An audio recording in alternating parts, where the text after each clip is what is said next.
नमस्कार साथियों। आज हम लेकर आए हैं आपके लिए कुछ खास ग्रंथ जो कि होने वाले हैं गीता प्रेस गोरखपुर से।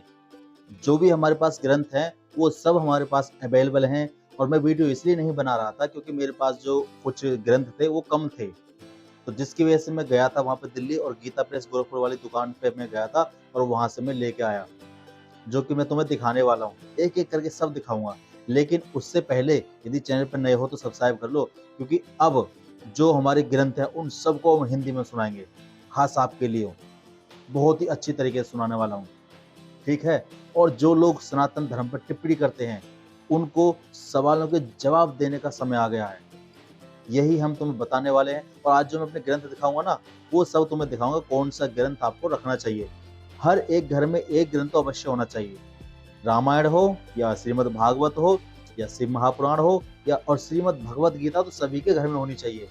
क्यों होनी चाहिए? क्योंकि इन्हें पढ़कर हम अपने भविष्य में, आने वाले फ्यूचर में अपने आप को सुधार सकते हैं, परिवर्तन ला सकते हैं, बहुत कुछ सीख सकते हैं। लेकिन कब? जब हमारे घर में सनातन धर्म के ग्रंथ होंगे, तभी आप इनको पढ़ोगे, समझोगे, जानोगे, तभी तो संस्कार समझोगे भई। और आज से पहले की बात है कि जब हमारे घरों में संस्कारी लोग होते थे, बच्चे संस्कारी होते थे। यदि बड़ा बूढ़ा खाट पे बैठा है तो बच्चे नीचे बैठते थे। जो बच्चे होते हैं वो मतलब फ़ायत को बैठते थे, खाट की जिस तरफ फ़ायत होती है उस ओर बैठते थे। यदि बड़े खड़े हो गए तो बच्चे भी खड़े होते थे, क्योंकि बच्चों में संस्कार होते थे। और जो हमारे बड़े बूढ़ों ने या हमारे दादाजी ने, हमारे पिताजी ने कुछ भी कह दिया, उसकी आज्ञा का पालन होता था। क्यों? क्योंकि बड़ों की आज्ञा कभी टालनी नहीं चाहिए, ठीक है? यही हमने सीखा है अपने सनातन धर्म के ग्रंथों से और यही हम आपको बताने वाले हैं, ठीक है? बाकी तो हम सुनाते रहेंगे, आपको समय-समय पर बताते रहेंगे और तब तक हम आपको अपने सनातन धर्म के ग्रंथ दिखाते हैं, जो गीता प्रेस गोरखपुर से हैं, लेकिन काफ़ी और भी है मेरे पास, लेकिन जो गीता प्रेस गोरखपुर वाली है, वो काफ़ी अच्छी है। एक-एक करके तुम्हें अभी दिखाने वाला हूँ और इसको तुम बताना कि आपको इसमें से कौन-सी अच्छी लगी। रामायण, श्रीमद् भागवत, जो भी आपको पसंद आए, वो बता देना। ठीक है साथियों? चलो वीडियो को स्टार्ट करते हैं और आपको दिखाते हैं अपने सनातन धर्म के ग्रंथ। जय श्री राम। चलिए दोस्तों, वीडियो की शुरुआत करते हैं और दिखाते हैं आपको अपने ग्रंथ। तो सबसे पहले मैं आपको बता दूं कि ये वाला जो है, ये मार्कंडेय पुराण है। मार्कंडेय पुराण, ये भी एक पुराण है सनातन धर्म का और ये गीता प्रेस गोरखपुर से प्रकाशित है। और अगला दिखाते हैं आपको, ये है श्रीमद् भागवत महापुराण। ये द्वितीय खंड है, इसके 2 खंड हैं श्रीमद् भागवत महापुराण के। ये संक्षिप्त महाभारत प्रथम खंड, इसके भी 2 खंड आएंगे। ये प्रथम खंड है संक्षिप्त महाभारत, ये श्रीमद् भागवत महापुराण का द्वितीय खंड है। और आगे देखते हैं, ये है संक्षिप्त महाभारत द्वितीय खंड, ये प्रथम खंड हो गया, ये द्वितीय खंड हो गया। यानी कि इन दोनों को ग्रंथों को, ये हमारा महाभारत इन 2 पार्टों में है। तो यदि हम इसको ओपन करके देखें तो इसमें ऐसा है कि इसमें पूरी की पूरी इसमें हिंदी लिखी हुई है। ये देखो, पूरी की पूरी इसमें हिंदी व्याख्या करी गई है। बहुत ही अच्छी है ये, पढ़ने में भी बहुत सरल है। आप भी इसको मंगा सकते हैं। ये देखो कितनी अच्छी है। ये 2 ये महाभारत हो गए प्रथम द्वितीय खंड और ये प्रथम खंड हो गया। ये महाभारत के हमारे दोनों ग्रंथ हो गए। अब चलते हैं आगे। ये है हमारी श्रीमद् वाल्मीकि रामायण प्रथम खंड। जो वाल्मीकि रामायण थी, जो पहले बनी थी, ये वो वाली रामायण है प्रथम खंड। देखिए आपने, ये कितनी अच्छी है। प्रथम खंड है वाल्मीकि और इसको हम ओपन करें तो ये देखिए, इसमें एक तरफ संस्कृत है और एक तरफ हिंदी है। यानी कि हिंदी और संस्कृत इसमें के अंदर मिक्स है। यानी कि यहाँ पर इसमें श्लोक दिए गए, यहाँ पर इसकी हिंदी दी गई। यहाँ पे श्लोक है, यहाँ पे हिंदी है, यहाँ पे श्लोक है, यहाँ पे हिंदी है। यानी कि इसमें जो वाल्मीकि रामायण है उसमें श्लोक, और ये श्लोक वाली रामायण है, ठीक है? वाल्मीकि रामायण सचित्र हिंदी अनुवाद सहित प्रथम खंड, ये वाल्मीकि रामायण हो गई। अब अगला चलते हैं, ये है गरुड़ पुराण। ये गरुड़ पुराण वो है जो भगवान भगवान श्री विष्णु जी और गरुड़ जी के बीच संवाद होता है, ये वो गरुड़ पुराण है। यदि हम इसको ओपन करके देखें तो इसमें पूरी पूरी हिंदी है और हिंदी बहुत ही सरल भाषा में लिखी गई है और इसमें आप बड़े ही आराम से इसको पढ़ सकते हैं और सुन सकते हैं, बड़े ही हिंदी शब्दों में है। ये देखिए, आप इसको मंगवा कर पढ़ सकते हैं, हमारे सनातन की परंपरा है। और ये देखो काफी अच्छी है, ये गरुड़ पुराण हो गई। ये है महाभारत भाषा 18 पर्व। ये महाभारत, ये पुरानी वाली महाभारत है और ये वाली देखो, इसकी जो टाइपिंग, जो इसकी छपाई है वो अलग है। ये जब मैं हरिद्वार गया था, जब इसको लेकर आया था, लेकिन मुझे मालूम नहीं था तो मैं इसको उठा के ले आया। लेकिन ये भी काफी अच्छी लगी, ये मुंबई भाषा में छपी था। ये देखो, महाभारत भाषा 18 पर्व सचित्र, जिसमें सवा पर्व, वन पर्व, 2 पर्व, यानी कि सारे पर्व इसके अंदर दिए गए हैं। हनुमान प्रसाद शर्मा, आनंद प्रकाशन, बम्बई अक्षरों से मुद्रित। ये देखो, बम्बई अक्षरों से मुद्रित, ये मुंबई के अक्षरों द्वारा हिंदी है और मूल्य 260 रुपए। और यदि मैं इसको ओपन करूं महाभारत को तो इसमें आपकी भाषा समझ में नहीं आने वाली है। क्योंकि यहाँ पर काफ़ी वशिष्ठ ने कामधेनु की पुत्री नंदनीय गाय की कृपा से उन सब पर बड़ा आदर सत्कार किया। यहाँ पे जो आदर है ये अलग भाषा में लिखा हुआ है। यह देखकर विश्वामित्र ने वशिष्ठ से नंदनीय गाय की मांग की। वशिष्ठ जी बोले, राजन, यह मनोवांछित फल देने वाली गाय मेरे अतिरिक्त और किसी के पास नहीं रह सकती। यहाँ पर देखो अतिरिक्त और, यानी कि इसमें जो कुछ शब्द हैं वो अलग अलग भाषा में दिए गए हैं, जो कि आपको पढ़ना बहुत ही मुश्किल है। लेकिन मैं आपको सजेस्ट करूंगा आप इसको महाभारत ना खरीदें। गीता प्रेस गोरखपुर के यहाँ पे आपको स्टिकर लगा था, वही आप खरीदें। ये महाभारत की पुरानी वाली किताब है, इसे आप ना लें। तो ये है हमारी वाल्मीकि रामायण द्वितीय खंड। पहला खंड आप देख चुके हैं, और ये है श्रीमद् भागवत महापुराण प्रथम खंड। द्वितीय खंड आपने देख ही लिया है। तो अगर हम इसकी बात करें खोल के इसको द्वितीय खंड को, तो ये भी काफी अच्छी है। देखो एक तरफ तो श्लोक है और दूसरी तरफ इसकी हिंदी है। ये देखो पूरी की पूरी इसमें ऐसी ही छपाई है, एक तरफ हिंदी, एक तरफ संस्कृत और एक तरफ इसका हिंदी अनुवाद है। ये है श्रीमद् भागवत महापुराण।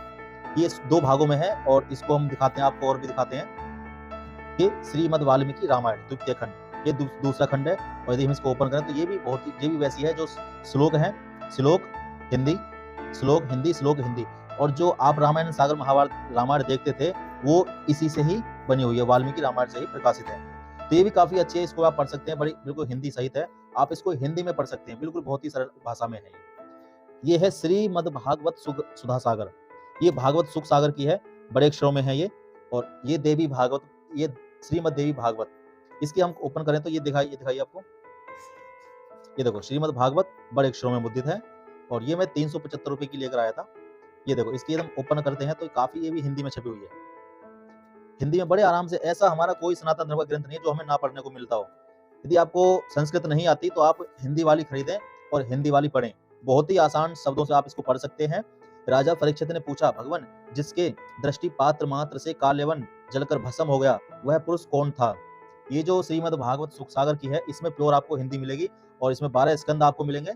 संपूर्ण 12 स्कंद है इसमें श्रीमद् भागवत सुधा सागर की। इसमें आपको मैं दिखा देता हूँ, यहाँ पर तो इसमें यहाँ पे नहीं है। ये रे भगवान वेद व्यास कृत श्रीमद् भागवत 12 स्कंदों की सरल हिंदी, यानी 12 के 12 इसमें स्कंद सरल भाषा में दिए गए हैं। ये देखो, चलिए आगे बढ़ते हैं। ये श्रीमद् भागवत सुधा सागर है, और ये है श्रीमद् देवी भागवत। ठीक है, श्रीमद् देवी भागवत ये एक ही भाग लेकर आया था, काफी इसके 2 भाग भी आते हैं, तो मैं इसको पहला भाग खरीद के लाया हूँ। ये देखो ये श्रीमद् देवी भागवत है, लेकिन इसमें प्योर हिंदी है। यदि आप 2 भागों वाली खरीदेंगे तो उसमें एक तरफ संस्कृत आएगी और एक तरफ हिंदी आएगी। लेकिन मुझे अच्छी लगी, मैं कहा भाई मुझे हिंदी पढ़नी है तो मैं संस्कृत क्या करूंगा, तो मैं इसलिए इसको लेकर आया। और इसका जो कोड है वो 1133 है, संक्षिप्त श्रीमद् देवी भागवत। यदि आप दूसरी लाएंगे तो उसमें लिखा होगा श्रीमद् देवी भागवत महापुराण, उसमें ये लिखा होगा। तो आप ये परचेस करें हिंदी व्याख्या, क्योंकि इसमें हिंदी दिखाई। और अगली है शिव महापुराण प्रथम खंड पूर्वाध, शिव महापुराण द्वितीय खंड उत्तराध। यानी कि जो प्रथम खंड है इसमें जो शिव की लीलाएं हैं वो पहले से दिखाई गई है, और जो उत्तराध है इसमें बाद की लीलाएं दिखाई गई हैं। यानी कि काफी अच्छी है ये महाभारत, जो शिव महापुराण। देखिए मैं इनको खोल के आपको दिखाता हूँ। इसमें एक तरफ संस्कृत है, एक तरफ संस्कृत और एक तरफ हिंदी है। एक तरफ संस्कृत के 2 है, एक तरफ हिंदी है। ये आपको एक बुक में मिल सकती है, तो मैं इसमें 2 लेकर आया था, क्योंकि मुझे इसमें जो भगवान शंकर के जो हमारे श्लोक हैं वो काफी अच्छे लगते हैं सुनने में, पढ़ने में, तो इसलिए मुझे ये लेकर आया था। जैसे ये सर्वे रणतोत मध्वाकम, मतलब ये काफी पढ़ने में तो बहुत कठिन होती है, इसलिए मैं यहाँ पे आप हिंदी में पढ़ सकते हैं। अभी मैं पढ़ नहीं रहा हूँ, क्योंकि इसका पढ़ने का तरीका अलग है, क्योंकि श्लोक तभी पढ़े जाते हैं जब आपकी लय होती है, बिना लय के श्लोक नहीं बोले जाते। ठीक है, तो आप ये मंगा सकते हैं शिव महापुराण प्रथम खंड पूर्वाध। ये आपने देख ली, दोनों एक जैसी हैं ये दोनों। ठीक है, और ये देखो इसमें भी श्लोक है और हिंदी है। ये आपने शिव महापुराण आपने देख ली। अब आपको दिखाते हैं ये श्री रामचरितमानस रामायण, चित्र में श्री रामचरितमानस हिंदी अनुवाद सहित। इस रामायण में और इस रामायण में क्या फर्क है ये मैं तुम्हें दिखाता हूँ। ये जो वाली रामायण है श्री रामचरितमानस, ये गीता प्रेस वाली नहीं है, लेकिन इसमें 8 कांड है, 62 टीका सहित है। मैं पहले इसको आपको दिखाता हूँ। ये मैं हरिद्वार से लेकर आया था, जब मैं हरिद्वार गया था तो ये रामायण में जब खरीद के लाया था, काफी इसे लगभग 6-7 वर्ष मेरे पास इसे रखे हुए। सन 2016-17 के करीब में हरिद्वार जब गया था, मुझे वहाँ पे कुछ पसंद नहीं आया, तो मुझे ये रामायण और एक आपकी महाभारत और एक गीता, ये मैं 3 बुक वहाँ से लेकर आया था। ये जो रामायण है ये प्योर मतलब उसमें है, हिंदी में है, लेकिन ये ब्लैक एंड व्हाइट है। ये देखो, मास परायण का 5वां विश्राम, ये बहुत ही सरल भाषा में है, आप इसको बड़े आराम से पढ़ सकते हैं। जैसे कि सैन संग चतुरंग अपारा, अमित सुभट सब समर सुजारा, सैन बिलो की राउ हरसाना, अरु बाजे गह गए निशाना। ये जो इसकी चौपाई हैं, ये लय के साथ पढ़ी जाती हैं। अभी मैं ऐसे पढ़ के आपको सुना रहा हूँ, इसलिए सुना रहा हूँ क्योंकि इसमें जो रामायण हमारी जो सरल भाषा है ना, बहुत ही सरल भाषा है और इसे कोई भी बच्चा पढ़ सकता है। जो हिंदी पढ़ने वाला हो उसे कोई पढ़ सकता है, लेकिन इसमें थोड़ा ये है कि कभी कहीं ऐसी जगह आती है यहाँ पे दोहे होते हैं। और देखो ये जो पेज आप देख रहे हैं कि इसमें ये पेज है, जब ये छपाई करी होगी तो यहाँ पर ये पेज जो एक्स्ट्रा डाल दिए, यानी कि 272 यहाँ पर है और ये 273 है। 272, 273, यानी कि ये बीच के पेज हैं, ये बीच के पेज गलत आ गए हैं इसमें, तो मैंने यहाँ पे इसको इस तरह से मोड़ के पैक कर दिया है। चलिए अब हम इसको बंद करते हैं। ये हमारी 8 कांड वाली पूरी ओल्ड वाली है। और हाँ, इसमें जो 8 कांड है ना, इसमें लवकुश रामायण भी है यहाँ पे लास्ट में। ठीक है, आपको ये दिखा दूं, इसमें लवकुश रामायण भी है। ये लवकुश कांड, यानी कि इसमें शुरू से लेकर लास्ट तक लवकुश लीला है। और इसमें हनुमान जी की आरती भी है। ये देखो हनुमान चालीसा भी है इसके अंदर। ये आरती श्री रामायण, आरती रामायण वाली भी है इसके अंदर। तो ये इसके अंदर है, लेकिन आपको गीता प्रेस वाली में नहीं मिलने वाली। ठीक है, तो आप जब भी रामायण खरीदें तो देख के लाएं। ठीक है, अब हम इसको दिखाते हैं, लेकिन नहीं, इसको दिखाने से पहले मैं आपको इनको दिखाना चाहता हूँ, ये वाली, क्योंकि ये कुछ स्पेशल रामायण है, तो ये हम सबसे बाद में खोलेंगे। सबसे पहले हम ये देखते हैं। ये है शिरडी डायरी, माननीय श्री गृह श्री कृष्ण खाड़पड़े। अब आज चलते हैं महाराष्ट्र की तरफ। जब मैं शिरडी गया था तो वहां से मैं कुछ किताब लेकर आया था, जो कि साईं बाबा के चमत्कार इसमें लिखे हुए हैं। एक एक दिन का इसमें लिखा गया कि भाई उस दिन क्या हुआ था। ये 27 दिसंबर 1911, 28 दिसंबर 1911, हाँ, ये उस समय की एक एक दिन का इन्होंने यहाँ पे लिखा हुआ है कि भाई साईं बाबा कैसे आए थे, कब, उन्होंने एक एक दिन का लिखा। जैसे कि ये देखो 25 जनवरी 1912 और 24 जनवरी 1912। ये इस प्रकार आपको पूरी की पूरी डायरी आपको मिल जाती है। ये साईं बाबा की है, लेकिन इसमें हम आपको बाद में सुनाएंगे। बहुत अच्छी है ये, ये देखो शिरडी डायरी, यहाँ पे आप इन्हें देख लेना, काफी अच्छी लगती है मुझे। और यहाँ पर जब बाबा का वो हुआ था, ये सरल हिंदी में है, आप इसको पढ़ सकते हैं। ठीक है, चलिए हम इसको अलग रखते हैं, क्योंकि अभी हम इसको नहीं पढ़ा रहे हैं। अब इसके बाद है ये श्रीमद् भगवत गीता, मोटे अक्षर वाली। ठीक है, इसमें श्रीमद् भगवत गीता है, इसमें कुछ ये चित्रण है, जन्म जरा व्याधि मृत्यु, ये इस प्रकार आपको देखने को मिलेगी श्रीमद् भागवत गीता मोटे अक्षर वाली। इसमें ये देखो, इसमें जो लिखा गया है ये इसमें है, पहला श्लोक, उसके बाद हिंदी, श्लोक हिंदी, श्लोक हिंदी, बहुत ही सरल भाषा के में छपी हुई है। कोई भी व्यक्ति इनको पढ़ सकता है और बड़ी आसानी से इनको समझ सकता है। यदि आपसे मैं विनती करूंगा कि ये श्रीमद् भगवत गीता है ना, काफी कई तरह प्रकार से आती है, और ये लगभग एक मैं नाप के देख रहा हूँ, इसमें ये इतनी बड़ी है। ये बड़ी भी आती है, छोटी भी आती है और काफी बड़ी भी आती है, रामायण के बराबर भी आती है। तो आप देख के लाएं जब भी आप इसे खरीद के लाएं। चलिए अब हम श्री साईं सच्चरित हिंदी, ये साईं बाबा की डायरी है ये भी, और इसमें जो साईं बाबा की लीला थी वो सब इसमें प्रकाशित है। और जो साईं बाबा के समय के लोग थे वो यहाँ पर आपको देखने को मिलेंगे। ये दामोदर रुक्माबाई, ये महाराष्ट्र के व्यक्ति हैं, ये उस समय के व्यक्ति हैं जब हम इन्हें देखते हैं। और कहाँ आपने देखा होगा ये जो साईं बाबा की मूर्ति है, साईं बाबा नहीं है, ये अब्दुल है। ठीक है, आप इसे देख लें जूम करके इसे, क्योंकि ये अब्दुल है। और काफी लोग इस पे साईं बाबा का नाम लेकर इसे देते हैं। देखो ये अब्दुल है, लेकिन ये रामायण पढ़ रहे हैं, पता नहीं क्या पढ़ रहे हैं। और तो ये भी सनातन लोग, सनातनी थे, और ये भी सब इन्हें पढ़ते थे, सनातन धर्म के ग्रंथ। ये देखो, ये उस समय के लोग हैं जिस समय रामायण पढ़ते थे। ये देखिए आप, ये कुछ मकान है जहाँ साईं बाबा भिक्षा मांगते थे। ये काफी बहुत कुछ ये इस भिक्षा के लिए साईं बाबा चावड़ी के समीप वामन राव गोदकर और सुखाराम सैल के घर जाते हुए। कितना अच्छा है ना, ये पुराने घर हैं, पुरानी जमीन है, पुराने घर दिखाई देते हैं। और ये साईं बाबा के जो पात्र थे जिसमें वो भोजन बनाते थे, चिल्लम, प्रकट, ये बाबा के चरण पादुका के कपड़े हैं। और ये काफी, ये जब आप शिरडी जाओगे तो ना, ये आपको सब वहाँ पे दिखाई देंगे, क्योंकि वहाँ पर एक म्यूजियम बना रखा है जहाँ पर साईं बाबा के जितने भी सामान है वो सब रखे हुए हैं। ये देखो, श्री साईं चरित्र अध्याय 31, साईं बाबा के जितने भी लीला थी, जितने भी चमत्कार थे, वो सब इनमें लिखा हुआ। इन सबको आपको हम सुनाएंगे बहुत ही अच्छी तरीके से। चलिए हम आगे बढ़ते हैं। ये है श्री साईं चरित्र हिंदी। देखो ये एक ग्रंथ की तरह है, लेकिन देखो यहाँ पे साईं बाबा का मंदिर है, और इसको पढ़ना बहुत ही मुश्किल है, क्योंकि इसको पढ़ना इस तरह से है। और ये हिंदी में तो है, लेकिन इसको पढ़ना थोड़ा कठिन है, क्योंकि इसकी जो छपाई है ये थोड़ा अलग है, ये आपको समझ में नहीं आने वाली है। और जो मैं आपको पहले वाली दिखाई थी उसमें आपको मैं सुनाऊंगा। देखो ये साईं सच्चरित्र है, ये इस प्रकार से पढ़ी जाती है। ये सप्ताह पारायण, तृतीय विश्राम है, ये इस तरह से गाई जाती है। श्री सद्गुरु साईं नाथाय परामस्तु शुभम भवतु, ये इस तरह है। चलिए हम इसको भी रख देते हैं एक तरफ, और ये रखती, ये है सुख सागर सरल हिंदी में श्रीमद् भागवत महापुराण। ये रुपेश के द्वारा लिखी हुई है, मुझे मालूम नहीं था जब मैं इसको खरीद के लाया था। 12 स्कंद संपूर्ण, ये बहुत छोटी है। ये देखो, ये मैं देखूं तो इसको एक, यानी कि मेरे एक इसमें आ रही है। तो जो मैं अब श्रीमद् भागवत सुख सागर है वो मेरी बड़ी वाली है, इसमें काफी मुझे बहुत पतली भी है। ये देखो बहुत जरा सी, यानी कि ये 2 उंगल बराबर है। इसमें कुछ ज़्यादा कहानी नहीं है और इसमें जो लिखा गया है वो काट-काट के लिखा गया है। तो ये मेरे हिसाब से आपको नहीं लेनी है। ये रुपेश की जो किताब है ये आपको नहीं लेनी है, आपको श्रीमद् भागवती आपको लेनी है, ठीक है?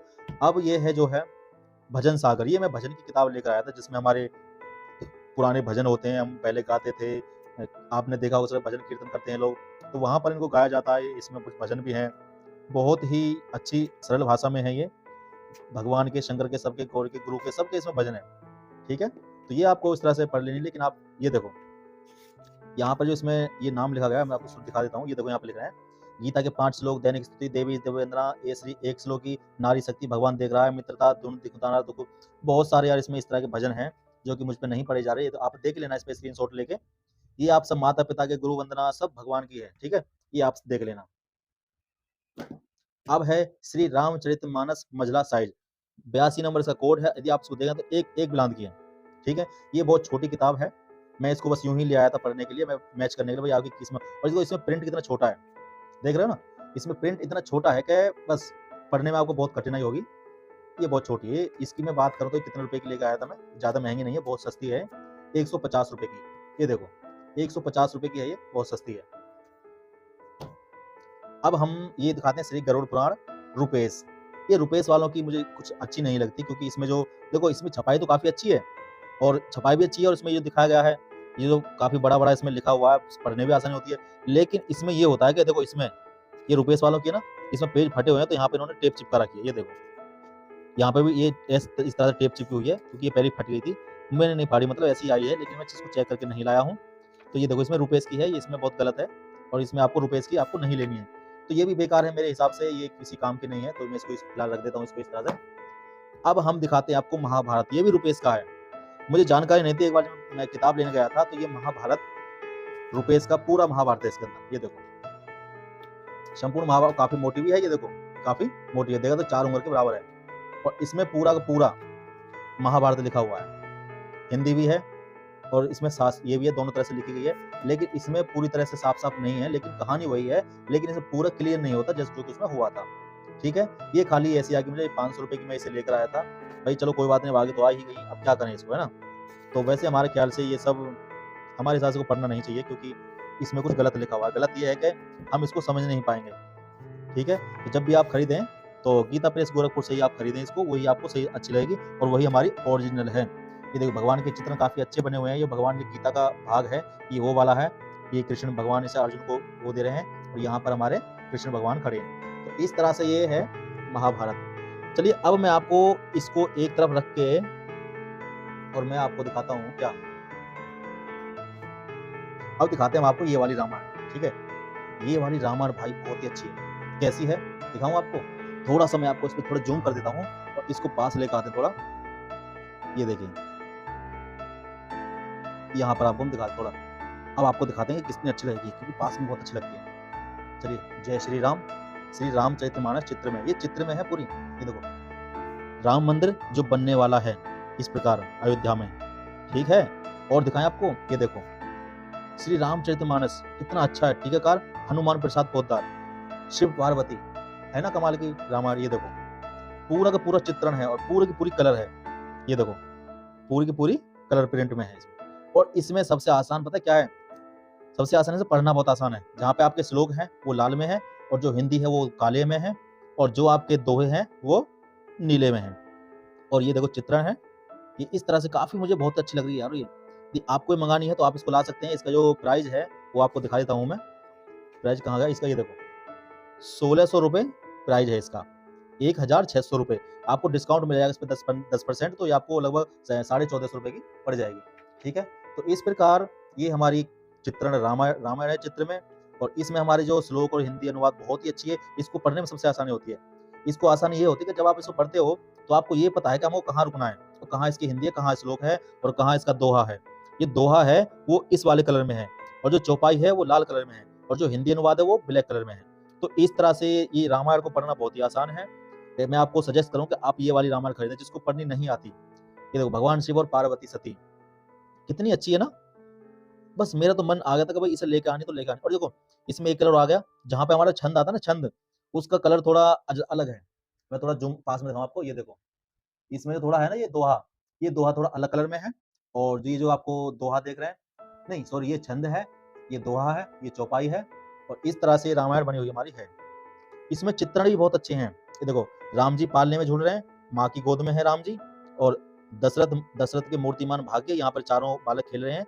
चलना सिखाना, प्रभु की बाल छवि और माँ का आनंद। कितनी अच्छी एक इसमें चित्र दिए गए हैं कि इसमें आपको देख कर भी पता चल जाएगा भाई कि हम इसमें क्या पढ़ रहे हैं और कितनी अच्छी लग रही है। क्योंकि अब हम इसको पढ़ते हैं तो मनन भी करते हैं साथ साथ के, वहाँ पर हाँ भी ऐसा हुआ होगा, ऐसा होता था, भगवान ने ऐसे ऐसी लीला रची। और ये सबसे अच्छी वो है, सबरी का स्वर्ग गमन, सबरी का अतिथि। यहाँ पर राम जी और लक्ष्मण जी आए थे, सबरी के बेल बेल खाए थे, और यहाँ पर बिलिनी ने अपने आप को अग्नि समाधि दे दी थी, और वो उनका स्वर्ग गमन हो गया। बहुत अच्छी है रामायण, आप इसको ला सकते हैं। ये देखिए, ये कुंभकर्ण है, रावण की सेना है, ये राम जी हैं जो हनुमान जी लेकर आ रहे हैं। पूरी की पूरी रामायण आपको मिलेगी। लंका है, लंका कुंभकर्ण के जगाने का प्रयत्न, ये कुंभकर्ण जगा रहे हैं। ये देखो, पूरी की पूरी यार रामायण बहुत अच्छी लगी मुझे। यदि आपको चाहिए तो आप इसे ला सकते हैं, खरीद सकते हैं। और इसमें लास्ट में कुछ भी नहीं है, क्योंकि लास्ट में इसमें ना तो आरती है ना कुछ है, ये श्री राम जी की तस्वीर है, और इसमें उमा सहित ये महाशिव शिव जी और पार्वती हैं। और इसमें यहाँ पर कुछ भी नहीं है, बाकी इसमें सब वही है, दोहावली प्रश्नावली। और यहाँ पर आपको ये ना तो इसमें आरती है, ये गोस्वामी तुलसीदास की संक्षिप्त जीवनी यानी कि इसमें लास्ट में दी गई है। बाकी इसमें कुछ भी ऐसा नहीं है।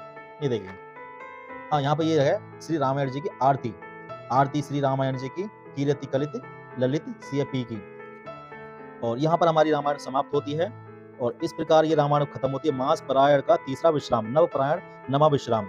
ठीक है, रामायण हमारी 9 दिन की होती है, तो ये नव परायण का नमा विश्राम है, और मास परायण का तीसरा विश्राम है। 1 महीने के हिसाब से यदि आप पढ़ते हो तो आप 1 महीने में यहाँ पर विश्राम लेते हो। यदि आप 9 दिन के हिसाब से पढ़ते हो तो आप यहाँ पर भी विश्राम आएगा। दोनों तरह से विश्राम यहीं पर समाप्त है। इसके बाद आप ये रामायण की आरती है, इसको आप रोज पढ़ सकते हैं रामायण की स्टार्टिंग करने से पहले। यहाँ पर जो इसमें रामायण में चित्र दिए गए हैं, उन चित्रों की सूची है, यानी कि कहाँ किसकी मूर्ति है ये भी बताया गया। भगवान श्री पार्वती, श्री राम जी, सीता जी, फिर देवोद्वार सती जी का, इसमें एक एक चित्र का अनुवाद किया गया, कौन से नंबर पर कितने पेज पर है। ये देखो चित्र सूची है, ठीक है। और इसमें टोटल मिला जाए तो इसमें कितने चित्रण है, पता नहीं कितने हैं।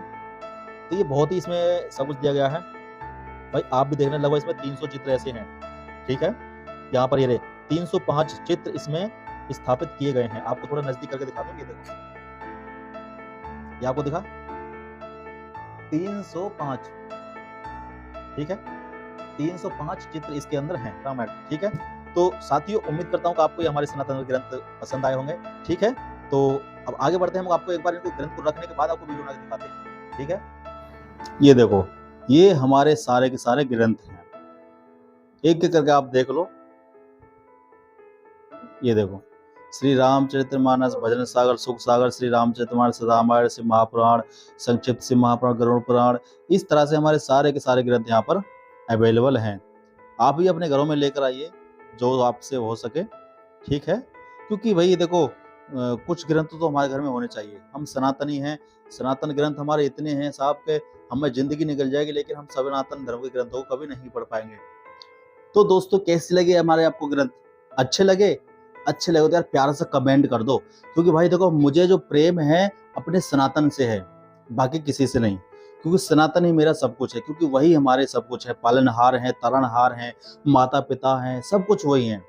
ठीक है, तो आज से उम्मीद करता हूँ कि आप अपने घरों में सनातन धर्म के जो हमारे ग्रंथ हैं वो एक ग्रंथ अवश्य लेकर आएंगे। रामायण, महाभारत। रामायण में आपको बता दूं कि रामायण जो है वो हमें जीना सिखाती है, जीवन को कैसे त्यागें, किस प्रकार उसको जीवन यापन करें, और रामायण हमको ये सिखाती है। श्रीमद् भागवत हमको क्या सिखाती है? मरना सिखाती है, कब मरना है, कैसे मरना है, मरने से पहले क्या करना है। ठीक है, तो दोनों हमें कुछ ना कुछ सिखाए जाते हैं, रामायण और श्रीमद् भागवत। ये दो तो आपके घर में हमेशा होने ही चाहिए। ठीक है, और यदि आप इन्हें लेकर आते हो तो आप अमेजोन से ले सकते हो, क्योंकि मैं तो ये सब नहीं करता हूँ, मतलब ऑनलाइन सेल नहीं करता हूँ। और जो आपको लेने तो आप गीता प्रेस गोरखपुर की वेबसाइट पर जा सकते हैं, और हर क्षेत्र में, पूरे भारत में हर जगह गीता प्रेस गोरखपुर वालों के शोरूम हैं, वहां से जाके आप खरीद सकते हैं। ठीक है, बहुत अच्छे लगे यार आपको, मुझे तो बहुत अच्छे लगे भाई, मेरी रुचि ही इनमें, बचपन से मैं इनको पढ़ता था। जब मैं स्कूल जाता था तब मैं इनको बहुत पसंद करता था। हमारी जो किताबें थी ना हिंदी की, उसमें जो नैतिक शिक्षा थी, कृषि विज्ञान थी, और हमारी जो मतलब काफ़ी हिंदी की किताबें थी, उनमें रामायण महाभारत जैसे महान योद्धाओं के बारे में जो कहानी लिखी हुई थी, उन्हें सुनकर बड़ा अजीब सा लगता था। भाई मेरी बचपन से ही रुचि रही है इन सबको पढ़ने में, और आज मेरा वो सपना पूरा हो रहा है कि आज मैं अपने इस महान ग्रंथों को पढ़ने वाला हूँ। बहुत अच्छा लग रहा है मुझे तो। और आपको कैसा अनुभव हुआ इनको देखकर, तो कमेंट करके बताएं दोस्तों। तब तक के लिए मैं आपको विदा लेता हूँ, और जल्दी हम इसकी शुरुआत करने वाले हैं। शुरुआत किससे करनी है ये मुझे आप बता दें। वैसे तो मेरी तरफ से रामायण की रहेगी, जो कि हिंदी में अनुवाद होगी। तो आपकी तरफ से कौन-सी वाली अच्छी सुनाना, मतलब कौन-सी पहली आपको सुनाना है, ये आप मुझे बताएँ। ठीक है? चलिए वीडियो को स्टॉप करते हैं और मिलते हैं जल्दी से नेक्स्ट वीडियो में। तब तक के लिए आपको क्या करना है, सुनने के लिए सब्सक्राइब करना है, पहली वीडियो आपके पास पहुंचे। ठीक है, वीडियो को शेयर कर दो अपने भाइयों के पास, जो कि वो भी हमारे सनातन धर्म में आए और उनको लाभ मिले सुनने का। ठीक है, और कमेंट करके जरूर बताना भाई साहब कि आपको ये हमारी रामायण कैसी लगी। जो लास्ट वाली रामायण थी कलर वाली, वो आपको कैसी लगी। उम्मीद करता हूँ आपको बहुत अच्छी लगी। मुझे तो बहुत अच्छी लगी भाई, क्योंकि मैंने इसे पैसे दिए, काफ़ी अच्छी है, चित्र भी हैं, बहुत अच्छी है। बस बहुत बहुत क्या बहुत कहूँ, इतनी अच्छी है कि बस ऐसा लगता है कि 24 घंटे इसको पढ़ता रहूँ। लेकिन भाई साहब ऐसा नहीं है, घर परिवार भी चलाना पड़ता है, कमाना भी पड़ता है, सब कुछ देखना पड़ता है। ऐसा नहीं है कि आप 24 घंटे से पढ़ते रहो, नहीं। एक दिन में मुश्किल से आप 10 मिनट नहीं दे सकते, 5 मिनट तो दे सकते हो, 1 घंटा दे सो, जितना समय आपके पास है, आप उतना इसको टाइम दो। ठीक है? बस इतना ही लास्ट में कहना चाहूँगा, और आपको सब्सक्राइब को ज़रूर करना है। हमारे सनातन परिवार से जुड़ने के लिए जल्दी से हमारे चैनल को सब्सक्राइब कर लो और संस्कृति को पहचानो। चलिए वीडियो यहीं पर समाप्त करते हैं, और जल्दी मिलते हैं आपके लिए नेक्स्ट वीडियो में। तब तक के लिए सब्सक्राइब करके रख लो। क्यों? कमेंट भी कर देना। ठीक है? करो मत करो यार, अपनी मर्ज़ी से कर देना। बस मुझे इतना बता देना कि आपको ये कैसी लगी। ठीक है? लाइक कर दो, लाइक ना कर दो, डिसलाइक तो कर दो, कुछ भी कर दो। सही है? तो जय श्री राम, हर हर महादेव, नमस्कार, और सभी के लिए दिल से धन्यवाद। Thank you.